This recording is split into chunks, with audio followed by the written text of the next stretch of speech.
Who do you think is going to be running in 2024? It certainly won't be Donald Trump, will it? Actually, it just might be. No, I'm not talking about Donald J. Trump's third term. I'm talking about Donald Trump Jr.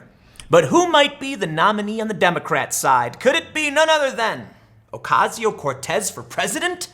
That's right, according to Politico, the buzz has begun. Ocasio Cortez's work as a surrogate for Bernie Sanders has triggered speculation about a potential bid of her own for the White House. Here's the thing. As of today, Ocasio Cortez is 30 years old. She cannot be the president or the vice president.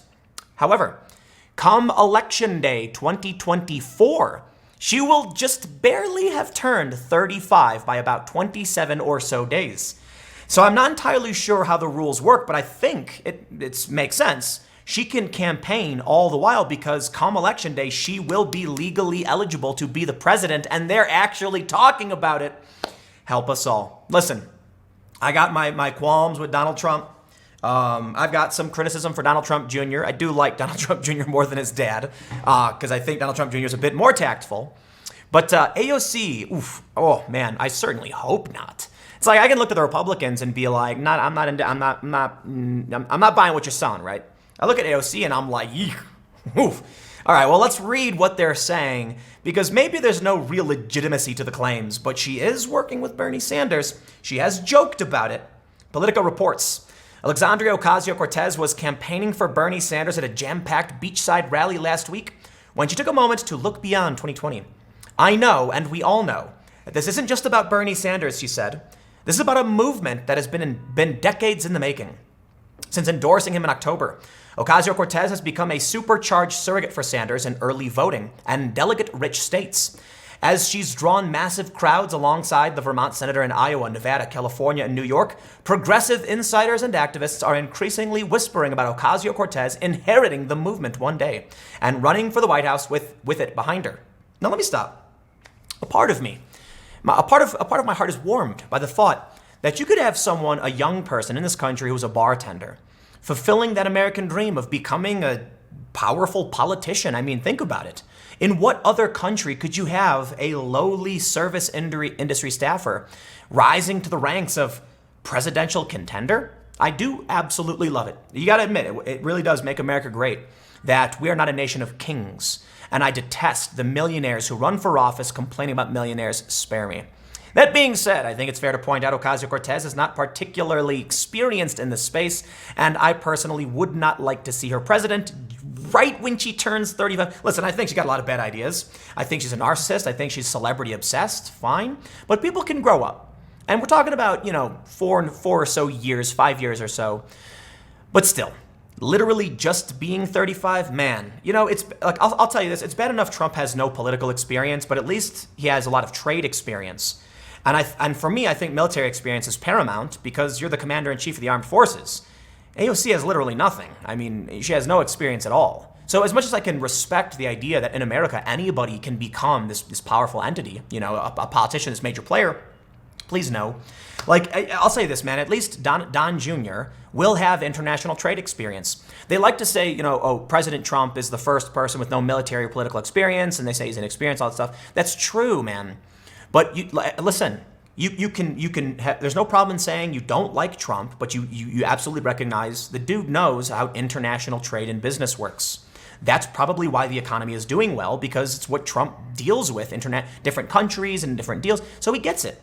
So trade is an important factor. And maybe I'm wrong, but I feel like there's a few different classes, right? Almost like, RPG classes to what makes someone want to be a leader or experienced in it. And you've got military experience, you've got political experience, you've got trade experience, right? And Trump's certainly a tradesman. Let's read on. Quote, the future of the Democratic Party is not Pete Buttigieg, it's Alexandria Ocasio-Cortez, said Will Rodriguez Kennedy, president of the California Young Democrats, which has endorsed Sanders. She has gripped the attention of fellow millennials across the country. The Green New Deal has changed the conversation on environmental action in the Democratic Party, and it proves to me that these young people didn't actually read it. Yeah, and that's why I'm upset with them, because I actually, worked on environmental issues with nonprofits, but that's besides the point. While the two Democratic socialists are hyper-focused on 2020, some political operatives see their joint appearances as also laying the groundwork for a possible Ocasio-Cortez bid one day, purposefully or not. They've shown that she can excite Democrats in critical early voting states. The large crowds at any presidential candidate event this year featured Sanders and Ocasio Cortez. The events have allowed Ocasio Cortez to hone her stump speech, which is not focused solely on Sanders and often includes long passages about her progressive vision. In one instance, she gave a keynote talk at a Las Vegas town hall for the campaign, delivered in Spanish without Sanders present. And look, man, you don't gotta like AOC, you can hate her, all that stuff, but you also gotta recognize there is a large Latino voting bloc in the United States. And as much as people wanted to make fun of, Beto O'Rourke for doing that Spanish bit, you know why he's doing it, you know where they're going. People speak Spanish, man, and there are a lot of communities that feel like they're not being represented properly, and AOC steps up speaking Spanish. Look, I'll tell you what, man. I grew up on the south side of Chicago where a lot of people spoke Spanish, a lot of people spoke English. And I'll tell you a secret. My friend taught me this. We went to a Mexican restaurant, and we'd always go. There's tons of Mexican restaurants in my neighborhood, right? She ordered in Spanish, and something strange happened. They brought out free food for us. Not like a big meal, but we got a free side of rice and beans and like chips. And I was like, did you order that? She goes, no, it's free. And I was like, what? And she was like, I don't know. She basically explained to me that it's not like they intentionally don't give out, these sides to people who speak English, but she was explaining that to a lot of these people who are working there, their English is really bad, and when someone speaks Spanish, it's really comfortable. I mean, just think about if you went out and someone started speaking German, you'd be like, I really don't know what you're saying. Like, I'm trying, man. I can catch a few of the words, maybe. And imagine if someone came up to you and started speaking English. If you've ever traveled internationally, you know how it feels when you're like, I'll tell you this, man, I'll tell you a secret. No matter where you go in the world, if let's say you're the staunchest Trump supporter and there is an AOC supporter and you see them and you're in, say, Turkey, and all of a sudden you hear someone speaking with a North American dialect, you're going to be like, you're American, where are you from? Immediately. It's like an easy thing to connect with. That's powerful in politics. And so I'll tell you this, man, it is a fact that AOC is lighting up certain areas that don't feel represented like they may have been in the past. So while a lot of you want to rag on like the diversity thing, you want to rag on Beto O'Rourke, totally get it. Beto is this weird, awkward white dude speaking Spanish, and Cory Booker gives him the side eye, right? Ocasio Cortez is Latino, and she's going to connect very, very well with a lot of these Latino immigrants, and she's certainly offering them more than Republicans are. So by all means, you can think she's got bad ideas, you can think she's wrong, you can think what she's offering is bad, that's fine, but she is going to speak to these people, and if it really does come down to it, she's going to have a massive boost from the Latino community. I would imagine. There's one thing that holds her back, and it's that there are a lot of religious folk in the Latino community and in the migrant community. So while the numbers are fluctuating and there's like varying sources, that will play a role in this as well. But let's read a little bit more. They say, Sanders and Ocasio-Cortez fans have also begun thinking about AOC 2024 or 2028. At their rally in Los Angeles, chiropractor Samuel Aguilera predicted that Ocasio-Cortez will eventually run for the White House. In fact, I'm excited about that. She's intelligent. No, she's not. Come on, stop doing that. I've got 3 daughters, and I'm excited that she's opening up our opportunities for women. Another audience member at the event shouted Ocasio-Cortez 2020 as she spoke. Okay, I am not looking forward to an Ocasio-Cortez 2024. But I do think it's fair to say that her fans certainly are. And I think it's fair to say, yeah, it's definitely going to happen, right? I mean, I hate to make hard predictions, but let's not kid ourselves. You look at these other Democrats, how many followers do they have? How much buzz do they generate? AOC is mini Trump, okay? Trump supporters and AOC fans both don't like it when I say it, but it's true. They're not identical. They don't have the same policies, but they're very populist. They're very bombastic, Twittery personalities.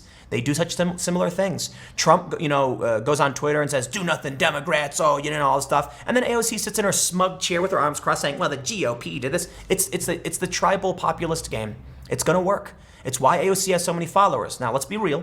Trump has got like 10 times the followers she does, but she's new, and Trump's been a mainstream personality for a really long time. Here's my prediction. 2024, Don Jr., Ocasio Cortez. Maybe not really, because you've got, look, there are a lot of people with substantially more experience on the Democrat side who may step into the fray, as we come closer to 2024. AOC will just barely be old enough to be at least vice president. So I think that's a fair play, actually. I think we might see a more experienced but younger Democrat as the actual presidential nominee, with AOC as the VP. Let's be honest, it's not going to be Bernie Sanders. Could Bernie Sanders even stand up to a second term? I honestly don't think so. And I'm not trying to be mean. I think even Trump is too old for a second term. But Considering he got in before he was 70, I kind of roll my eyes like, yeah, I get it, right? People want him to be president. The economy's doing really, really well. But most of these Democrats are just too old, all right? AOC is kind of the opposite. She's a bit too young. At least for now she is. But she will be old enough. So mark my words. If you think if you don't think it'll be here, it will. Nah, look, man, we got 4 or 5 years before we get to that point. So sure, I mean like election season and the election. So it could just be someone completely different. She might retire. Who knows what she'll do? Maybe she'll get voted out. Maybe she'll get primaried next year because she's got serious primary contenders from the establishment Democrats who want to remove her from office. She may even lose her district in redistricting. So she'll always be a celebrity. She'll always be a personality, but she may go to the private sector. We'll see what happens. Well, let me know what you think in the comments below. AOC for president? Oh, you better believe it. The buzz has begun. Stick around. I got a couple more segments coming up in a few minutes, and I will see you all shortly.